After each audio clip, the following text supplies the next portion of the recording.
Президент Садыр Жапаров бүгін 24 январда аралыктан иштөөгө өттү.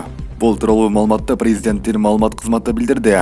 Мындай чечим эпидемиологиялык абалды көзөмөлдөө үчүн кабыл алынды, деп жазылат маалыматта. Белгилей кетсек, президент 3-5 февраль Кытайдын Пекин шаарында өтө турган Олимпиада оюндарына барат. Анда Кытай президенти Си Цзиньпин менен эки тараптуу жолугушуу өтөт. Мурдагы премьер-министр Улукбек Марипов Кыргызстандын Сауд Аравиядагы элчиси болушу күтүлүүдө. Бул туурасында Жогорку Кеңештеги ишенимдүү маалымат булактар билдирди.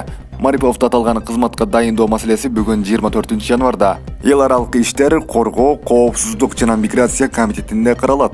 Улукбек Марипов 2021 жылдын февралынан октябрь айына чейин Кыргыз өкмөтүн жетектеп кеткен. Кант шаарынын борборунда жол кырсыгынын кесепетинен тез жардам мунаасы оодарылып калган.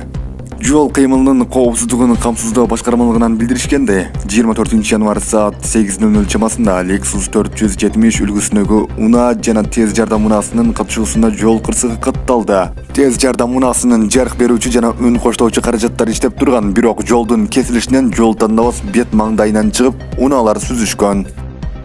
Урматтуу Сузак News YouTube каналынын көрүүчүлөрү, эгерде ыкчам кабар программасынан жардамыңызды жайгаштырууну кааласаңыз же дикторлук кызматтан пайдаланууну кааласаңыз, анда төмөнкү номерге кайрылыңыз. Сиздин жардамыңыз биздин ыкчам кабардын сапаттуу болушун камсыздайт.